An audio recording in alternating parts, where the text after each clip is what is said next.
सभी छात्रों को सुप्रभात। आज हम एनटीटी के फर्स्ट पेपर पार्ट ए बाल मनोविज्ञान इसके विषय में चर्चा करेंगे। चाइल्ड साइकोलॉजी जिसको बोला जाता है अंग्रेजी में। अब प्रश्न ये है कि मनोविज्ञान से आप क्या समझते हैं। बाल मनोविज्ञान का अर्थ तथा परिभाषा। बाल मनोविज्ञान और बाल विकास में क्या अंतर। What do you understand by child psychology, explain meaning and define child psychology and difference between child psychology and child development. जैसा कि हम सभी मनोविज्ञान के विषय को जान रहे हैं, तो मनोविज्ञान एक व्यवहारिक जीवन है। इसकी अनेक व्याख्याएं अनेक प्रकार से पूर्णतः स्पष्ट की गई हैं। जैसा कि वुडवर्थ ने अपने वातावरण के संबंध में व्यक्ति की क्रियाओं से संबंधित विज्ञान को मनोविज्ञान की संज्ञा दी जाती है। जेम्स ड्रेबर ने भी कहा है, इन्होंने मनोविज्ञान की परिभाषा शारीरिक तथा मानसिक व्यवहार की व्याख्या करने वाली विज्ञान के रूप में की है और इसका संबंध भौतिक अनुबंध के रूप में है। मनोविज्ञान की उपयुक्त परिभाषाएं प्राणियों के मानसिक तथा शारीरिक व्यवहार का अध्ययन, उन पर पड़ने वाले प्रभाव आदि सभी का अध्ययन करती है। मनोविज्ञान एक व्यवहारिक जीवन है जिन्हें जीवन के जिन जिन क्षेत्रों के सिद्धांत तथा व्यवहारों का अध्ययन किया जाता है। सामान्यतः यह माना जाता है कि मूलभूत आवश्यकताओं की पूर्ति से बालक की आवश्यकताएं संतुष्ट की जा रही हैं, किंतु यह भी उतना ही सही है कि स्नेह, प्रेम, क्षमा, ममता आदि मनोवैज्ञानिक आवश्यकताओं की पूर्ति न होने से उसके विकास तथा शुद्धि में भी दोष आ जाता है। बाल मनोविज्ञान के विषय में कुछ प्रश्न कहे भी गए हैं। क्या बाल मनोविज्ञान के अध्ययन में इस क्षमता का विकास करता है कि वह विकास एवं परिवर्तन की सामान्य दिशा को तथा इसे पहचान सके। क्या बाल मनोविज्ञान का अध्ययन बालक के सफल मार्गदर्शन प्रदान करता है। क्या यह विज्ञान बालकों के वांछित व्यवहार परिवर्तन की दिशाओं को स्पष्ट करता है। अब अगली कड़ी में कहा गया है प्रो एम क्रो के द्वारा जितने भी दार्शनिक थे, उन्होंने कहा कि प्रो एम प्रो के परिभाषा उन्होंने दी है बाल मनोविज्ञान के विषय में। बाल मनोविज्ञान एक वैज्ञानिक अध्ययन जिसमें बालक के जन्म के पूर्व के काल से लेकर किशोरावस्था तक का अध्ययन किया जाता है। वही इसी कड़ी में थॉमसन ने भी कहा है बाल मनोविज्ञान सभी को एक नई दिशा में संकेत करता है, यानी उसे उचित रूप में समझा जा सके या उचित समग्र पर उचित ढंग से विकास हो सके। इससे हर बच्चा सफल तथा सुप्रसिद्ध व्यक्ति बन सकता है। यानी कि बाल मनोविज्ञान मनोविज्ञान की एक शाखा के रूप में विकसित हुआ है। इसके अंतर्गत बालकों के व्यवहार, स्थितियां,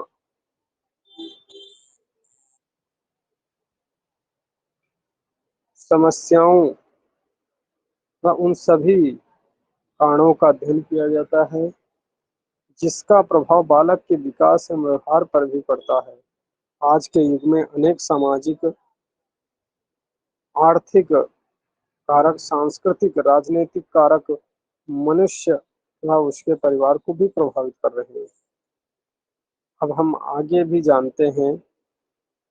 इसका तात्पर्य ये है कि अगर हमारे परिदृश्य में जो भी हमारा वातावरण है, एटमॉस्फेयर है, उनका सोशल, इकोनॉमिक और कल्चरल जो भी और पॉलिटिक्स, जो ये सारे कारण हैं, ये बालक के आज के समय में हर प्रभाव से और उसका जो परिवार, फैमिली, वो भी बालक को प्रभावित करने का काम कर रहा है। इसलिए बालक को ये पाँचों के पाँचों कारक उसको प्रभावित कर रहे हैं। आगे हम जानेंगे बाल विकास एवं मनोविज्ञान में अंतर। Difference between child development and child psychology.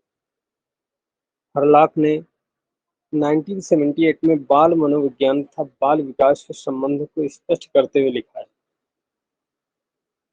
अंग्रेजी में परिभाषा दी गई है, the name child psychology was changed to child development to emphasize that the focus was now on the pattern of the child development rather than certain aspects of development। मनोवैज्ञानिकों ने बाल मनोविज्ञान को बाल विकास उस समय कहना प्रारंभ किया जब बाल मनोविज्ञान का क्षेत्र बाल्यावस्था से युवावस्था तक हो गया। यानी यहाँ युवावस्था के व्यक्ति का अभिप्राय उस व्यक्ति से है जो यद्यपि शेष की दृष्टि से परिपक्व होता है, परंतु उसे प्रौढ़ावस्था से संबंधित उत्तरदायित्वों, अधिकारों और सुविधाओं को रखने की दृष्टि से परिपक्व समझा जाता है।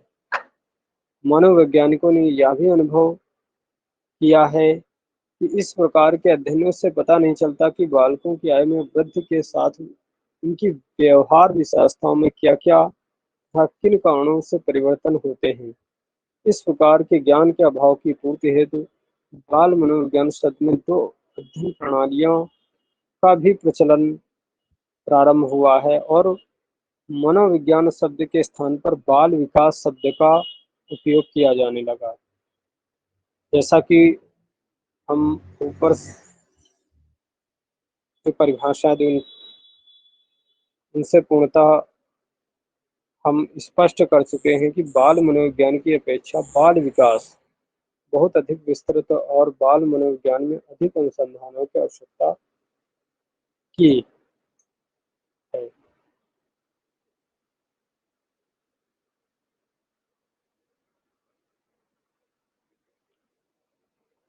आगे हम दूसरा जो प्रश्न है,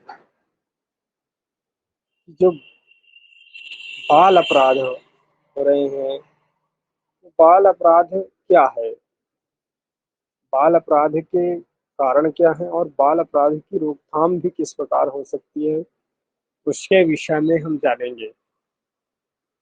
ये भी क्वेश्चन आज के समय में काफी इम्पोर्टेंट है और ये समस्याएं आज के समय में बनी हुई है। What is a juvenile delinquency? Describe discuss methods of treatment। मनोवैज्ञानिकों के अनुसार कोई भी जन्म से अपराधी नहीं होता है, कोई भी नहीं होता है, क्योंकि जन्म से तो बच्चे में वो चीजें होती नहीं। बच्चा कहते ना, जन्म से बच्चे को भगवान कहा गया है, ईश्वर का रूप कहा गया है, तो बच्चा जन्म से कोई भी अपराधी नहीं होता है। पहले जन्म के पश्चात ही अपराध की प्रवृत्ति का हो जाता है। यानी जैसे जैसे बच्चे में समझ आती है, जब व्यक्ति प्रौढ़ावस्था में प्रवेश कर रहा होता है और सामाजिक नियमों कानूनों के कार्य को करते हैं, उसे अपराध माना जाता है। यदि इस कार्य का परिप्रसद बालक के द्वारा किया जाता है, उसे बाल अपराध कहते हैं। जैसे व्यक्ति जो जिसके अंदर सोच समझ सामाजिक नियम कानूनों के आधार पर तो वो ऐसा करते हैं, तो वो अपराध माना जाता है। लेकिन अगर वही चीजें बालक के द्वारा हो रही हैं तो वो बाल अपराध है। जुवेनाइल डेलिक्वेंसी की संज्ञा यहाँ पर दी गई है, ऐसा इस परिभाषा में कहा गया है। अब बट ट्रूला को अपराधी कहते हैं, बट ट्रूला को बराधी कहते हैं, जिसकी समाज विरोधी प्रवृत्ति इतनी गंभीर हो जाती है, उसके प्रति आवश्यक हो जाती है।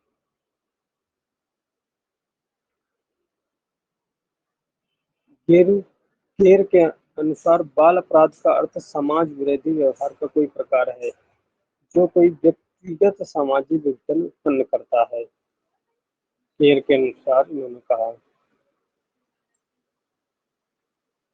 बाल अपराध के अन्य कारण क्या हैं? इसको 5 भागों में बांटा गया है। वंशानुक्रम कारण, शारीरिक कारण, सामाजिक कारण, आर्थिक कारण और मनोवैज्ञानिक कारण। वंशानुक्रम कारण क्या है?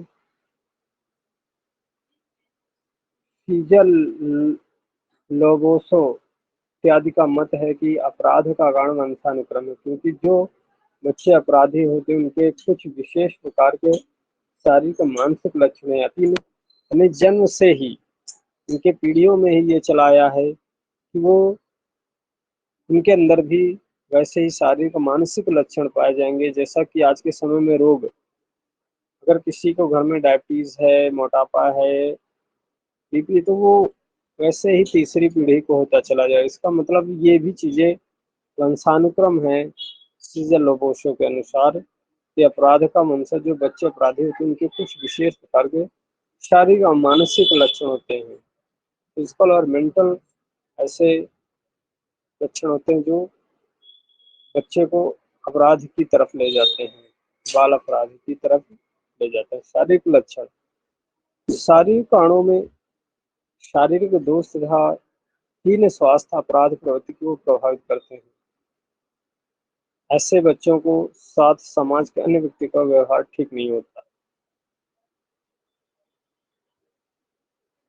कभी कभी क्या होता है कि व्यक्तियों के दोष के द्वारा कोई व्यक्ति अगर किसी भी कारण किसी भी चीज से वो प्रभावित है, रोग से, तो लोगों के ताने बाने से बार बार उनको समाज में हीन भावना पैदा करने से वो बच्चे भी अपराध की प्रवृत्ति में आ जाते हैं। इसलिए क्योंकि समाज के अन्य व्यक्ति का व्यवहार उनके साथ ठीक नहीं होता, इसलिए वो भी सारे लक्षण के आधार पर भी बाल अपराध की श्रेणी में आ जाते हैं। सामाजिक कारण, बाल अपराध के सामाजिक कारण को 2 भागों में बांटा गया। सामाजिक कारण, बाल अपराध सामाजिक 2 भागों में बांटा गया। पारिवारिक कारण, पारिवारिक कारण में क्या आता है? अशिक्षित माता पिता, अगर जिनके माता पिता शिक्षित होते हैं ये अपने बालकों को ठीक तरह से निर्देश नहीं कर पाते हैं और जिनके परिणाम स्वरूप बच्चे गलत व्यवहार करना शुरू कर देते हैं। ये भी अशिक्षित माता पिता ये भी अगर होते हैं तो वो भी बालक के बाल अपराधी के कारण बनते हैं, ऐसा पारिवारिक कारण में कहा गया है। माता पिता द्वारा तिरस्कार, अब ये भी बहुत बड़ी चीज है कि बालकों पर माता पिता के व्यवहार का अधिक प्रभाव पड़ता है। जब बालक को माता पिता तिरस्कार, तो उसके मन में विरोध की भावना जागृत है, जिससे यह अपराध की राह पर चल पड़ता है। अब जैसे हम अपने घरों बच्चे, एक बच्चे को कुछ अच्छी चीज दूसरे बच्चे को, तो अगर यही साथ हम व्यवहार करते जाते हैं और उस बच्चे के अंदर ऐसी भावना पैदा होती है जो बाल अपराध की श्रेणी में रह जाती है। जैसे स्वतः माता का व्यवहार और अपने बच्चे को सारी चीजें, वही चीजें क्या है कि हमारे बच्चों को बाल अपराध की, इसलिए हम अगर अपने बच्चों को बाल अपराध की श्रेणी से बचाना चाहते हैं तो हम, या वो सौतेली माता का बच्चा हो, चाहे वो अपना बच्चा हो या अपने बच्चे ही हों, एक बच्चे को हम अच्छी चीज दे रहे हैं, एक अच्छे तो लगातार वैसा ही व्यवहार करते जा रहे हैं, तो ये फिर जो बालक के मानसिक प्रवृत्ति को बदलता है और वो बच्चा बाल अपराध की ओर उसकी प्रवृत्ति मुड़ जाती है। इसलिए हमें ये भी ध्यान रखना चाहिए कि जो भी माता पिता हैं वो बालकों के साथ तिरस्कार की भावना न रखें। टूटा परिवार, अब बालकों को अपराधी बनाने में टूटे परिवार की भी मुख्य भूमिका होती है। जिस परिवार में पति पत्नी के बीच आपसी अलगाव होते हैं वैसे बच्चे देखते रहते हैं, जिससे उन बच्चों के अंदर भी वो भावना पैदा हो जाती है और इससे परिवारों का संतुलन भी बिगड़ जाता है। जिस एक साधन लेकर चलना कठिन हो जाता है। ऐसे परिवारों में बच्चे बाल अपराध करने लगते हैं। अब परिवार के कुछ बाहरी कारण भी होते हैं, जैसे संगी साथी। बुरे साथी अर्थात बुरी संगी मिलने से बालक अपराध की ओर घुस जाते हैं। कोई गांजा, चरस, अफीम, अन्य प्रकार के चोरी, डकैती, कुछ भी कार्य करने वाला ऐसे जो संगी साथी उनका साथ अनैतिक कार्य करने लगते हैं, जिससे समाज के विरुद्ध होता है जो कार्य, इसको भी करने लगते बच्चे, तो वो भी बच्चे बाल अपराध की श्रेणी की तरफ पूरी तरीके से चले जाते हैं। या भी परिवार के कुछ बाहरी कारणों में संगी साथी भी बालक को बाल अपराध की तरफ ले जाता है। आगे हम जानते हैं उचित मनोरंजन संबंधी साधनों की कमी। अब ये भी सबसे बड़ा कारण है, जहाँ उचित मनोरंजन संबंधी साधनों का अभाव था, यहाँ वहाँ कुछ बालकों की आदतें जैसे जुआ, ताश, मार पीटने या यौन अपराधों की प्रवृत्ति पैदा, जिससे वह अपराधी, यानी अगर बच्चे को अच्छी तरीके से हमने जो चीज़ें उसके मनोरंजन के लिए नहीं कराई और वो हम मनोरंजन को ताश खिलाने, मारने पीटने की आदत जैसे बहुत सारे ऐसी आदतें उनकी तरफ मोड़ते हैं, बच्चे को उस तरीके मुड़ जाना जो बच्चे को खेल के लिए, मनोरंजन के लिए उचित सामान नहीं मिल पाते, वो भी बच्चे बाल अपराध की श्रेणी में चले जाते हैं। अब बाल अपराध की रोकथाम किस प्रकार होगी? बाल अपराध की रोकथाम बढ़ती अपराधी प्रवृत्ति को रोकने के लिए मुख्य रूप से 3 साधनों का प्रयोग आवश्यक है। सरकार द्वारा उपचार, माता-पिता द्वारा उपचार, मानसिक चिकित्सकों द्वारा उपचार। अब सरकार द्वारा क्या उपचार हो सकता है, इसके परिप्रेक्ष्य में हम जानते हैं किशोर न्यायालय। सर्वप्रथम 1899 ईस्वी में किशोर न्यायालय की स्थापना हुई। इसमें 13 वर्ष के अपराधियों का न्याय होता था।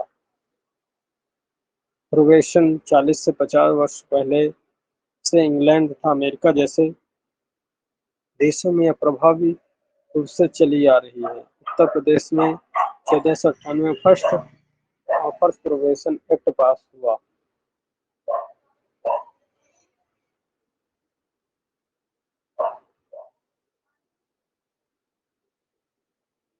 सुधार गृह या सुधार विद्यालय यह 2 प्रकार का होता है। व्यवस्था सुधार गृह, किशोर सुधार गृह। इसमें तरह तरह के प्रयोग सिखाए जाते हैं। किशोर सुधार गृह में बालकों को क्या बड़ों का व्यवस्था सुधार गृह में रखकर कार्य की सिखाया जाता है। यह गृह एक औद्योगिक स्थल के नाम से जाना जाता है। इससे नए नए कार्य सिखाए जाते हैं, जिससे अपराध करना संग छूट जाता है। इसका मतलब है जो जेलें होती हैं, जिनको कारागृह या और बच्चों के लिए ऐसे सुधार गृह बन, जिसमें बच्चों को अच्छी चीजें सिखा करके उनको उनके अंदर से अपराध की प्रवृत्ति को दूर किया जाता है, जिससे वह उनके अंदर अपराध स्वयं छूट जाता है। तो ये भी सरकार के द्वारा चलाया गया बहुत अच्छा कार्यक्रम है, जो वयस्क सुधार गृह, किशोर सुधार गृह। अब हॉस्टल विद्यालय 1902 में सर्वप्रथम रेंगेल्स बाइस ने इंग्लैंड में एक बोस्टन नामक स्थान में एक जेल खाना खोला, जो गैर सरकारी था। इसका मुख्य उद्देश्य अपराधियों को सुधारना। इसमें 16 से 21 वर्ष तक अपराधी रखे जाते हैं। इन विद्यालयों के अपराधी स्वयं अपराध करना छोड़ रहे थे, फिर भी नहीं छूटता तो ऐसे बालकों के बंदरगाह में भेज दिया जाता है। यानी कि ऐसे विद्यालयों का तो खोलकर भी उनकी अपराधी प्रवृत्तियों को छुड़ाया जाता है। अगर फिर भी नहीं छूटता तो उनको बंदरगाह भेज दिया। इसका मतलब पूरी तरीके से बच्चों को उनके अपराध जो श्रेणी की तरफ चल गए उनको पूरी तरीके से अपराध मुक्त करना है। विश्वविद्यालय जो हॉस्टल विद्यालय का पूरा मकसद है, पूरा लक्ष्य है। अब माता पिता द्वारा उपचार क्या है? यह दो प्रकार का है। अपने बच्चों के प्रति माता पिता का व्यवहार खड़ा ना हो, बालकों की रुचि के अनुकूल सहानुभूति भी प्रदान करना, निर्दयता के व्यवहार में कमी करना, आपसी गलतफहमियों को दूर करना और माता पिता का पूर्ण उत्तरदायित्व निभाना इत्यादि। ये बहुत महत्वपूर्ण बिंदु हैं जिन पर प्रत्येक माता पिता को ध्यान देना चाहिए। इससे बच्चे बाल अपराधी की प्रवृत्ति से दूर रहें। मानसिक चिकित्सा द्वारा उपचार यह दो प्रकार के होते हैं। इसमें बालकों के मनोअभिनय पीड़ा द्वारा शिक्षा देना, सामूहिक बालकों में एकत्र करके अपराध को रोकने का प्रयास, स्तर पर भी उपचार किया जाता है। अब बाल मनोविज्ञान की ऐतिहासिक पृष्ठभूमि पर हम जानते हैं इसकी पृष्ठभूमि क्या है। इस पर आगे हम प्रकाश डालते हैं। Trace the historical background of child psychology. बाल मनोविज्ञान की ऐतिहासिक पृष्ठभूमि के विषय में हम आगे जानते हैं। बाल मनोविज्ञान का वर्तमान रूप अनेक वैज्ञानिकों और शोधकर्ताओं का फल है। इसके विकास में अनेक शोधकर्ताओं का योग रहा है। सन 1903 तक बाल मनोविज्ञान की विषय सामग्री सीमित थी। इस अवधि की अधिकांश समस्याएं यह थी कि भिन्न भिन्न आयु स्तरों पर शारीरिक, मनोवैज्ञानिकों और व्यवहार विशेषताओं में क्या क्या परिवर्तन होते थे। बालकों के विभिन्न व्यवहारों के कौन कौन की प्रमुख अवस्थाएं हैं। परंतु पिछले लगभग 40 वर्षों में बाल विज्ञान संबंधी अध्ययनों में एक नया ट्रेंड चला है। यह है कि मानव विकास के विभिन्न क्षेत्रों में अंतर्निहित प्रक्रियाओं का अध्ययन करना।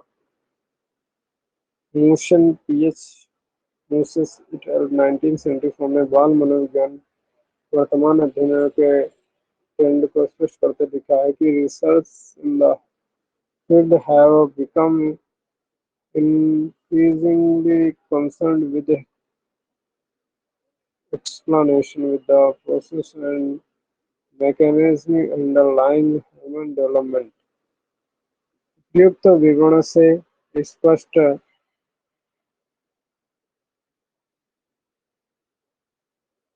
उपयुक्त विवरण से स्पष्ट है कि आधुनिक बाल विकास संबंधी अध्ययन वैज्ञानिक और वस्तुनिष्ठ होते जा रहे हैं। सभी शोधकर्ताओं का नाम देना यही संभव नहीं है, तथा बाल मनोविज्ञान के विभिन्न क्षेत्रों में प्रमुख शोधकर्ता मनोवैज्ञानिकों का नाम निम्न प्रकार से है। जैसे बाल विज्ञान के अध्ययन के विभिन्न क्षेत्र में निम्न प्रमुख शोधकर्ताओं का योगदान रहा है।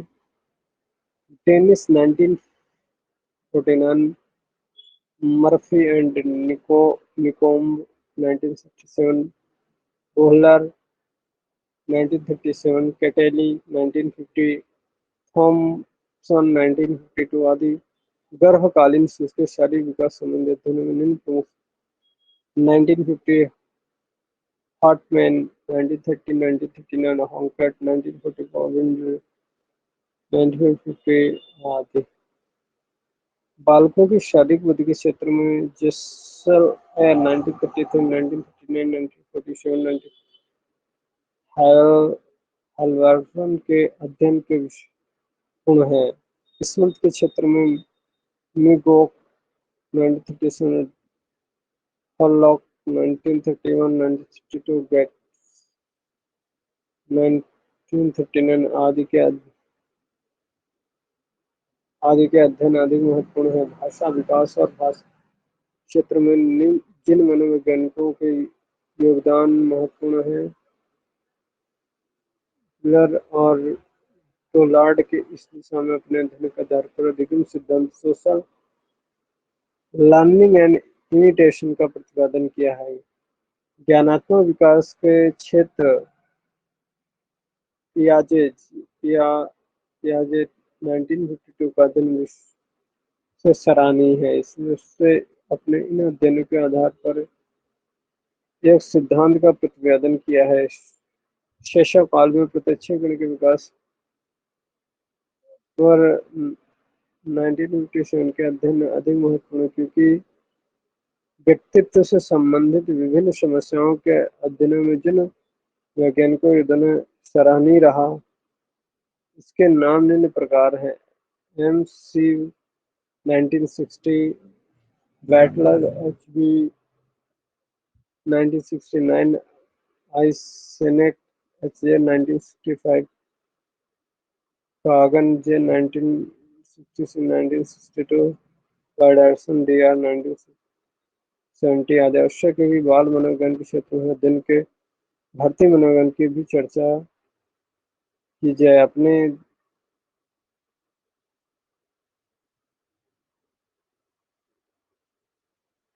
में बाल मनोविज्ञान संबंधी गर्भकालीन अपराध किसी को नियंत्रण करने का पूर्णतः अभाव है। आयु कम आयु के बालकों पर भी केवल कुछ ही अध्ययन, अधिकांश अध्ययन 10 वर्ष से अधिक आयु के प्रयोग के ऊपर ही है। बाल मनोविज्ञान के जिन क्षेत्रों में अधिक कार्य हुए उनमें से कुछ प्रमुख शोधार्थियों के निम्न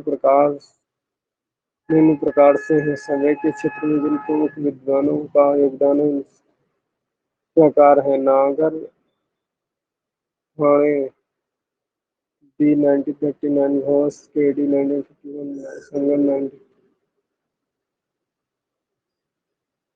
1955, एम कार्ला 1947 का अध्ययन महत्वपूर्ण है। देश अग्रवाल डी.ओ.पी. के.जी. अग्रवाल शर्मा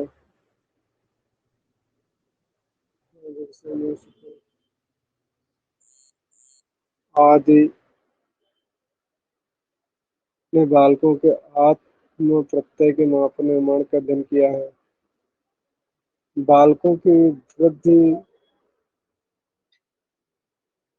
मापन के लिए अनेक परीक्षणों का निर्माण भी किया है। इनमें से कुछ वैज्ञानिकों के परीक्षण अधिक प्रचलित हैं: टेंडन 1961, एम.सी. जोशी 1960, जलोटा 1957, बहा 55। व्यक्तित्व मापन क्षेत्र में समाज जन मापनियों का निर्माण एच.ए. अस्थाना 1950, जयप्रकाश 1960, युगोत्र कुमार 1957, सिन्हा सिंह 1971, श्रीवास्तव 1975 आदि किया है। चिंता मापनियों का निर्माण जब तक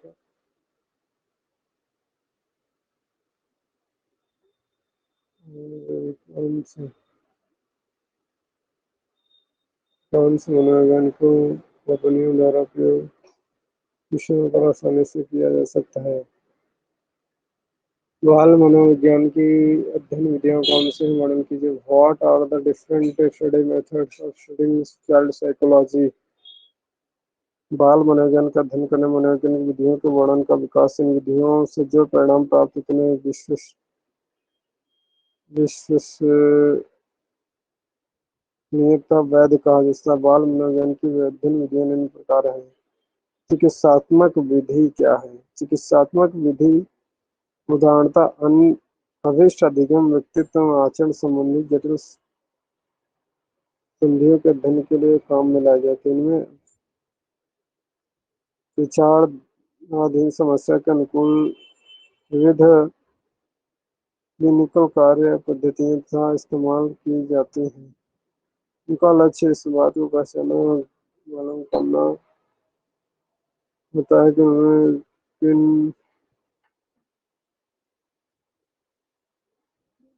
किन कारणों से पैदा हुई है और पात्र के क्या सहायता दी जानी चाहिए। बालकों में कभी कभी असामान्य व्यवहार पाया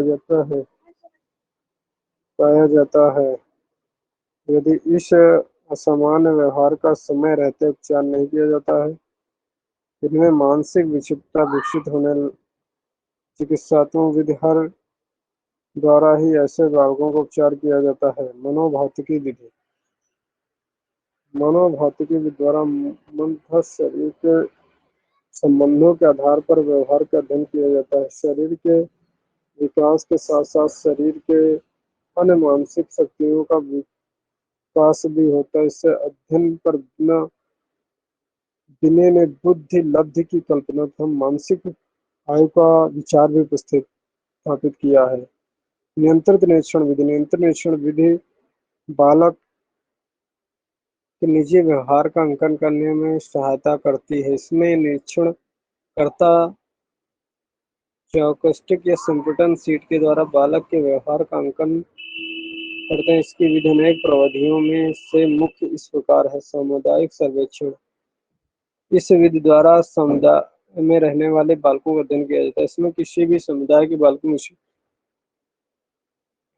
या अन्य समुदायों के बालकों में वह से क्यों भिन्नता की जानी चाहिए। चेक लिस्ट, अन्य प्रकार के विषय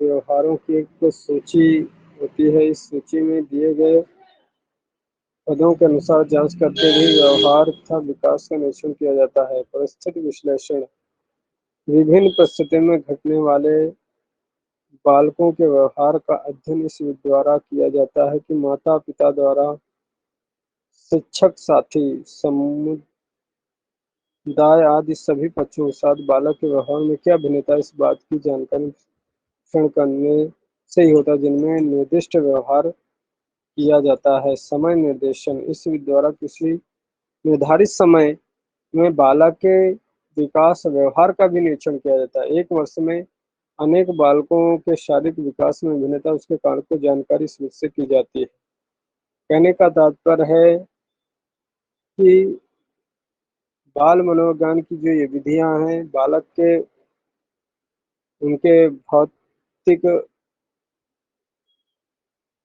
चिकित्सात्मक विधि, मनोभौतिक विधि, नियंत्रित निरीक्षण विधि, सामुदायिक सर्वेक्षण, चेकलिस्ट, पुस्तकीय विश्लेषण और समय निर्देशन को ध्यान में रखते हुए क्या क्या परिवर्तन हो रहे हैं समय के साथ, उनमें से किस समुदाय के बच्चे और किस समुदाय के बच्चों में बालक की प्रवृत्ति ज़्यादा है या कम हो रही है, उसको इन विधियों द्वारा हम पूरी तरीके से जानते हैं और बाल अपराध पर पूरी तरीके से अंकुश लगा सकते हैं। ऐसा ये बाल मनोविज्ञान के अध्ययन से ही पता चल सकता है।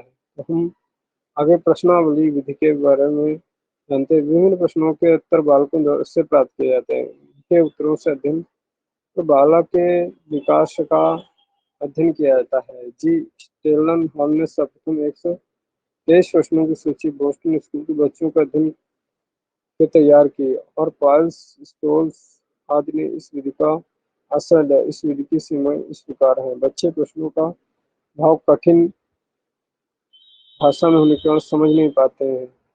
काम संबंधी प्रश्नों के उत्तर नहीं मिल पाते हैं और जानबूझकर गलत उत्तर आ जाते हैं।